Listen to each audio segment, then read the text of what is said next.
Good evening guys. आज और कल हमने टॉपिक मौर्य वाला बहुत पढ़ लिया है, बहुत कुछ हम उससे परिचित हो गए हैं। कुछ और पॉइंट्स बचे हुए हैं और कुछ और बिंदु पे हमें चर्चा करना हमारा रह गया है। तो पूरा हॉल टॉपिक हमें फिर मान लिया जाएगा कि हमने कवर कर लिया है। कल का टॉपिक लास्ट होगा मौर्य पे। ये मैंने ऐसे एक ट्रायल लिया है कि हम किस प्रकार से सेट प्रैक्टिस कर सकते हैं, क्वेश्चंस पे प्रैक्टिस कर सकते हैं। हालांकि मैंने आपको सजेस्ट कर ही रखा है कि टॉपिक जैसे ही ख़त्म हो आप लूसेंट का ऑब्जेक्टिव उठाएं और आप आराम से क्या करें, उस ऑब्जेक्टिव को लगाएं। देखिएगा, अगर 100 प्रश्न पूछे जा रहे हो तो आपका जो पूरा टॉपिक ख़त्म होने के बाद आप उसमें से 90 प्लस क्वेश्चंस कर पाइएगा, है ना। 90 के प्लस के आसपास क्वेश्चन कर पाइएगा, ये मुझे पूरा विश्वास है जो मेरे द्वारा पढ़ाया गया आपको, है ना। बस क्लास का टॉपिक ख़त्म हो जाए, जो क्लास में टॉपिक चलता है वो ख़त्म हो जाए, तब आप बुक को रेफरेंस में लें, पहले नहीं टच करना है। और इसी तरह से आप चलते रहिएगा तो टॉपिक के साथ साथ क्या होगा, आपका लूसेंट वाला जो ऑब्जेक्टिव है वो भी कवर हो जाएगा। और फिर इधर मैं सेट प्रैक्टिस करवाऊंगा तो आपसे क्या होगा, फिर टॉपिक से प्रश्न छूटने की संभावना बिल्कुल ही खत्म हो जाएगी। तो उसी क्रम में मैंने एक प्रश्न उठाया है। मैंने आज इस पर चर्चा भी करी थी कि देखिए ये किस प्रकार से प्रश्न पूछा जाएगा। होता क्या है, जब आपको क्लास में पढ़ाया जाता है और या बहुत सारे फैक्ट्स लिखाए जाते हैं तो लगता है कि आपको यार इतना फैक्ट्स क्यों लिखाया जा रहा है ना। और चूंकि जो जनरल स्टडीज़ का पेपर होता है उसमें लिखना एक महत्वपूर्ण कार्य होता है। आपको चूंकि चीज़ें लंबे समय तक आप सिर्फ सुन करके याद नहीं रख सकते हैं ना, तो कॉपी में नोट करना पड़ेगा आपको। एक दो बार उसे रिवाइज करते रहना है एक निश्चित अंतराल पे, और फिर चीज़ें आपको धीरे धीरे याद हो जाएगी, है ना। तो बढ़ते हैं हम लोग, एक छोटा सा ट्रायल लेते हैं। पहला क्वेश्चन है कि अशोक का जो अभिलेख है ना, अशोक अभिलेख मैंने चर्चा कर रखा है। अभिलेख के 3 पार्ट पे मैंने चर्चा किया था, है ना। पहला स्तंभलेख, शिलालेख और गुहालेख। स्तंभलेख की संख्या कितनी बताई थी मैंने, 18। शिलालेख की संख्या कितनी बताई थी, 14।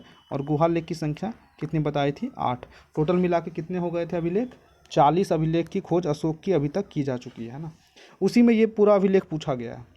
कौन सुमेलित नहीं है, पहले जब भी आप प्रश्न पढ़े ना तो इसको आप अंडरलाइन कर ले कि पूछ रहा है सुमेलित है या नहीं है, क्योंकि यहीं से क्वेश्चन हम गलत कर देते हैं हड़बड़ाहट के चक्कर में। यहाँ पूछ रहा है नहीं है, तो मैंने बताया था 4-5 अभिलेख मैंने जोड़ दे करके बोला था, मास्की, गुर्जरा, उदयगोलम और निट्टूर। इसके बारे में आपसे जगह के मिलान करने के लिए आपसे पूछ लिया जाएगा। तो देखिए, मास्की मैंने बताया था कर्नाटक, जो बिल्कुल सही है। गुर्जरा मैंने बताया था गुर्जर जाति मध्य प्रदेश में पाई जाती है, तो ये भी मध्य प्रदेश दिया हुआ है, तो ये भी सही है। फिर मैंने निट्टूर बताया था, ये भी कर्नाटक में बताया था। मैंने बताया था वो चारों को गुर्जरा को छोड़ दिया तो सभी कहाँ मिलेंगे आपको, कर्नाटक में ही मिलेंगे। लेकिन सासाराम और बंगाल की मैंने चर्चा कहीं की थी, बिल्कुल नहीं करी थी। तो ये ऑप्शन आपका क्या हो जाएगा, ऑप्शन नंबर डी, ये सुमेलित नहीं है। कोई दिक्कत यहाँ तक। मास्की जो अभिलेख पाया गया कर्नाटक में, गुर्जरा जो है वो मध्य प्रदेश में सुमेलित है, निट्टूर जो है वो कर्नाटक में सुमेलित है, और एक और मिलता है लघु शिलालेख, उसका नाम है उदयगोलम। उदयगोलम वो भी कर्नाटक में है। तो सासाराम बंगाल यहाँ पे निश्चित रूप से ऐसे ही रख दिया गया है, तो बहुत आसानी से आप अगर टॉपिक पढ़ रखेंगे तो कैच कर पाइएगा। चलिए अगला पे चलते हैं। कलिंग युद्ध का विवरण हमें ज्ञात होता है। देखिए, मैंने बताया था कि ये इतना महत्वपूर्ण क्वेश्चन है कि आप पूरे अशोक के टॉपिक में 3-4 चीज़ें तो आपको याद रखनी ही है, जब तक आप परीक्षा के दृष्टिकोण से बैठते हैं, याद करते हैं। अब बताइए कलिंग युद्ध कब से कब हुआ, तो याद रखेंगे बिंदुसार जो अशोक के पिता थे, 273 बीसी में उनकी मृत्यु हुई थी। 273 बीसी में उनकी मृत्यु, 273 बीसी में उनकी मृत्यु हो गई। और 269 में जा करके अशोक का राज्याभिषेक हुआ था क्योंकि 4 वर्ष क्या रह गया था, ये गृह युद्धों में फंसे रह गए थे। 269 ईस्वी के राज्याभिषेक के बाद 8वें वर्ष उन्होंने कलिंग पर आक्रमण किया था। कलिंग जो कि उड़ीसा के क्षेत्र है, उड़ीसा का क्षेत्र है, माफ़ करें। और कलिंग की राजधानी कहाँ है, तौसली है। और आपसे ये भी मैंने बताया था कि क्यों इस पे युद्ध किया गया था, या क्यों कलिंग पे आक्रमण किया गया था अशोक के द्वारा, तो दक्षिण जाने वाले मार्गों पर नियंत्रण स्थापित करने के लिए। तो 8वें वर्ष किया गया राज्याभिषेक का, तो राज्याभिषेक यहाँ पे तो 269 में हुआ। तो कलिंग का आक्रमण या कलिंग पर आक्रमण कब किया जाएगा, 8वें वर्ष घटा दीजिए, 261 बीसी में। ओके, क्लियर है। अब बताओ, यहाँ पूछ रहा है कि विवरण हमें ज्ञात होता है, किससे ज्ञात होता है? कौवे अभिलेख से। तो मैंने बताया था कुल 40 अभिलेख की खोज की जा चुकी है, जिसमें से 14 क्या है? शिलालेख है। उसी शिलालेख में से 13वें शिलालेख से हमें ज्ञात होती है अशोक के कलिंग युद्ध के विवरण, है ना। अशोक के कलिंग युद्ध का विवरण हमें ज्ञात कहाँ से होता है?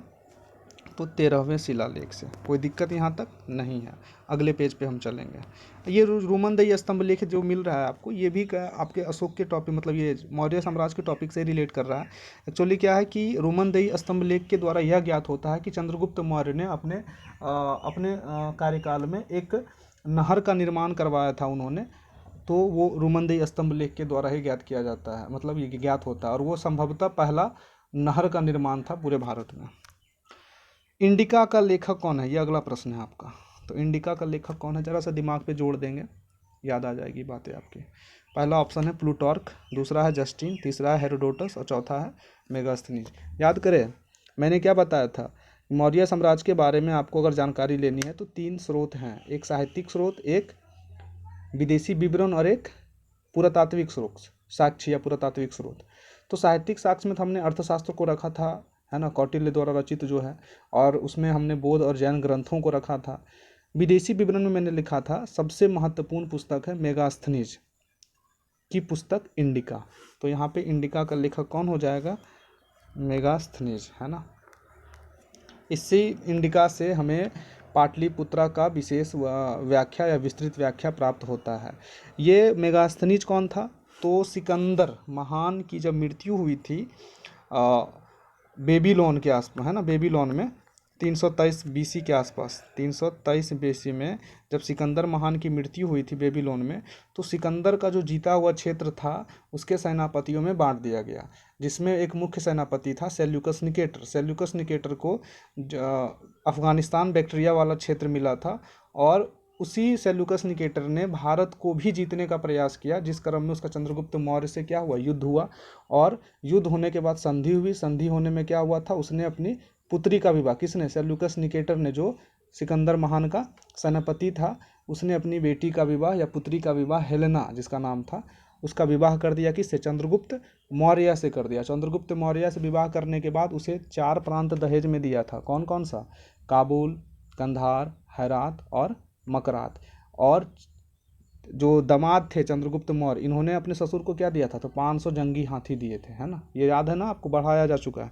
तो इंडिका का लेखक आप वहाँ से मिला सकते हैं कि जो सेल्यूकस निकेटर का एक राजदूत आया था चंद्रगुप्त मौर्य के दरबार में और 5 वर्षों तक यहाँ पे रहा था पटना में, पाटलिपुत्रा में, तो उन्होंने इंडिका लिखी है।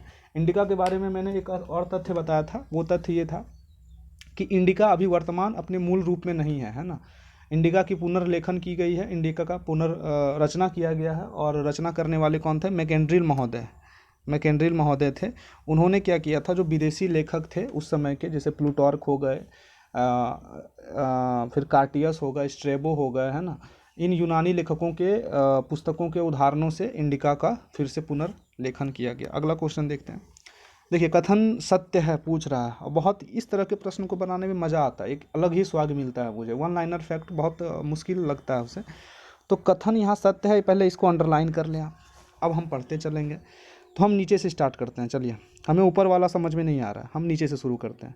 उसने 261 बीसी में अपना अंतिम युद्ध लड़ा। किसके बारे में कहा जा रहा है? अशोक के बारे में। तो अशोक ने अपना 261 बीसी में क्या अंतिम युद्ध लड़ा था? जी हाँ। क्यों? क्योंकि 261 बीसी में ही कलिंग वाला युद्ध हुआ था, और इसके बाद उसने युद्ध नीति को छोड़ दिया। तो 261 बीसी उसका अंतिम युद्ध लड़ा था।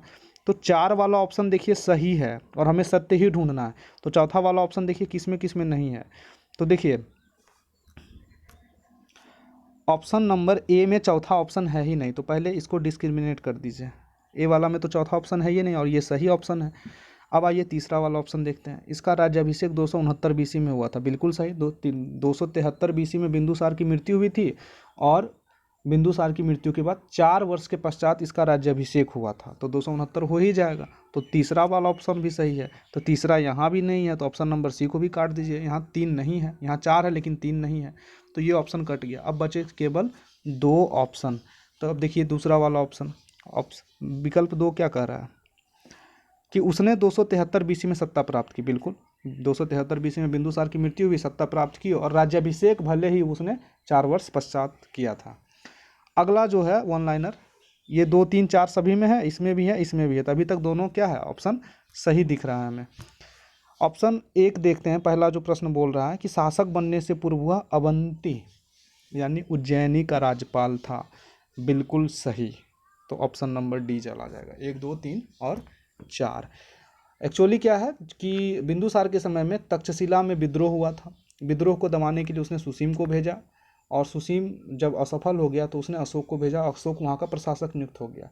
इसी क्रम में अवंती का भी राज्यपाल अशोक को नियुक्त किया गया था, जो आपको अगले अध्याय में या अगले दिन जो आपका क्लास होता है तो उसमें लिखा दिया जाता है। क्योंकि अभी अशोक का पूरा समाप्त नहीं हुआ है विषय वस्तु, तो कल हम आपको इस पर चर्चा करते हैं, है ना। तो ये चारों ऑप्शन यहाँ पे सही है, यहाँ पे आपको कोई दिक्कत नहीं हो जाए। अब ये अवंती उज्जैनी क्या था तो वो आप कल समझिएगा। मैटर क्या था, मामला यह है कि पूरे केंद्रीय प्रशासन में मौर्य साम्राज्य चला था, पूरा केंद्र प्रशासन था, है ना, मतलब केंद्रीकृत प्रशासन था, पूरा केंद्र से नियंत्रण होता था। और पूरा जो प्रांत था उसको 5 प्रांतों में, यानी पूरा जो राज्य क्षेत्र था उसको 5 प्रांतों में बांट दिया गया था, ठीक है। जो पूरा मौर्य साम्राज्य था ना, कश्मीर से लेकर के इधर कर्नाटक तक और उधर गुजरात से लेकर बंगाल की खाड़ी तक, तो इसको 5 प्रांतों में बांट दिया गया था। उसी 5 प्रांत में से एक प्रांत था अवंती उज्जैनी, ठीक है।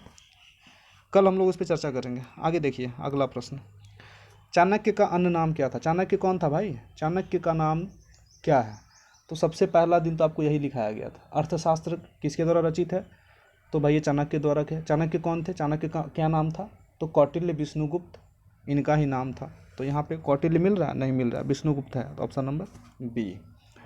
बिंदुसार के समय में चाणक्य प्रधानमंत्री था। चाणक्य ने ही चंद्रगुप्त मौर्य को क्या की, शिक्षा दीक्षा दिया और उन्होंने अपने अपमान का बदला किससे लिया, नंद वंश के अंतिम शासक घनान नंद से। तो ये सारी टॉपिक आपको मैं समझा चुका हूँ। विशाखा दत्त कौन है, मुद्रा राक्षस के लेखक हैं विशाखा दत्त। मुद्रा राक्षस एक पुस्तक है जो मौर्य साम्राज्य के बारे में विस्तृत विवरण करता है। और ये लास्ट प्रश्न होगा मेरे ख्याल से, वह व्यक्ति कौन है जिसका नाम देवानाम प्रियदर्शी है। चलिए जल्दी बताइए, किसको मैंने बताया था देवानाम प्रियदर्शी, अशोक कि चंद्रगुप्त या बिंदुसार। तो बिंदुसार तो ऑप्शन में है ही नहीं यहाँ पे, तो अब इन दोनों में डिटेल से करें, आप दिमाग लगाएं कि कौन होगा। देखिए हुआ क्या था, कहानी क्या है, कहानी यही है कि चंद्रगुप्त मौर्य के बाद जो बिंदुसार था वो आजीवक संप्रदाय का अनुयायी था। चंद्रगुप्त जो था वो जैन मत अनुयायी था। लेकिन अशोक जो था उसका पहले जो झुकाव था वो माफ़ करें, उनका जो पहले झुकाव था, हम रिस्पेक्ट के साथ ही बात करना हमें अच्छा लगता है, तो उनका झुकाव था पहले किधर, ब्राह्मण धर्म की ओर या वैष्णव धर्म की ओर या शैव धर्म, है ना। और इसका पता हमें किसे चलता है, इसी देवानाम प्रियदर्शी के उपाधि से, क्योंकि देवानाम प्रियदर्शी का मतलब होता है देवताओं का प्यारा। तो देवता किस में है, बौद्ध धर्म में किसी देवता का कोई उल्लेख नहीं है, जैन धर्म में किसी देवता का कोई उल्लेख नहीं है, लेकिन देवता का उल्लेख हमारे हिंदू धर्म में है, हमारे वैष्णव धर्म में है, हमारे शैव धर्म में है ना। और इसके बाद क्या हुआ था, जब कलिंग पर आक्रमण हुई थी और कलिंग युद्ध जब उन्होंने किया था तो उनका युद्ध परिवर्तन उन्होंने युद्ध से संन्यास ले लिया भाई, एक तरह से मान लीजिए हृदय परिवर्तन हो गया। और वो फिर कहाँ चले गए, बौद्ध धर्म में उन्होंने दीक्षा ले ली थी। उपगुप्त नामक बौद्ध भिक्षु था जो उन्होंने अशोक को उन्होंने बौद्ध धर्म में शामिल कर लिया। तो देवानाम प्रियदर्शी अशोक की उपाधि थी, ठीक है।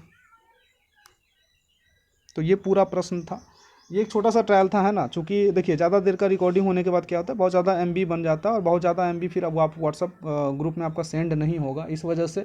और यूट्यूब चैनल चूँकि अभी तक मैंने पूरा क्रिएट नहीं किया, इस वजह से यूट्यूब पे इसे अपलोड करना थोड़ा मुश्किल है। देखिए आप लोग अपना अब क्या करेंगे, टॉपिक जैसे ख़त्म होगा लूसेंट का ऑब्जेक्टिव उठाएंगे, लगाएंगे और फिर आपका जो टेस्ट होगा टॉपिक टेस्ट, उसमें आप अव्वल आने का प्रयास करेंगे, ठीक है। धन्यवाद, जय हिंद।